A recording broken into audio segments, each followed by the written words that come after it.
शरीर जिसे हम दो भागों में बांटते हैं, बाहरी अंग और आंतरिक अंग। जैसे कि नाक है, कान है, आँख है, ये हमारे बाहरी अंग।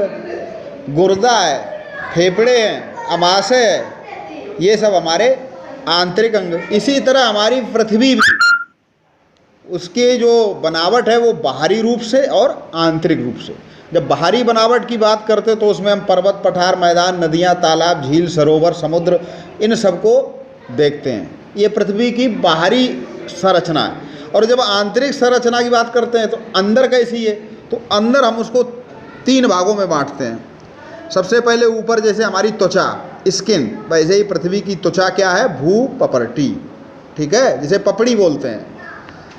उसके बाद है मेंटल, उसके बाद है क्रोड, ठीक है, पपरटी, मेंटल और कोर। और मेंटल भी दो भागों में है, ऊपरी मेंटल, निचला मेंटल। और क्रोड भी दो भागों में है, बाहरी कोड और आंतरिक क्रोड।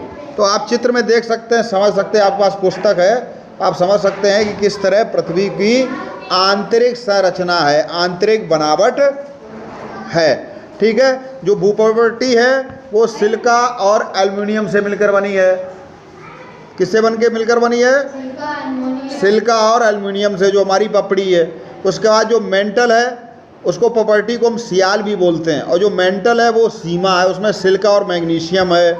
और जो क्रोड है उसे निफे बोलते हैं, उसमें निकेल और फेरस, लोहा और निकेल, ये धातुएं। तो देखिए ऊपरी जो परत है उसमें सिलिका है, सिलिका, ठीक है, सियाल, सिलिका और क्या है, एल्युमिनियम। और उसके नीचे की जो परत मेंटल, उसमें दो चीज़ें हैं, ठीक है, सीमा जिसको बोलते हैं, और क्रोड को निफे बोलते हैं, निकेल और फेरस। तो देखिए हमारी जो पृथ्वी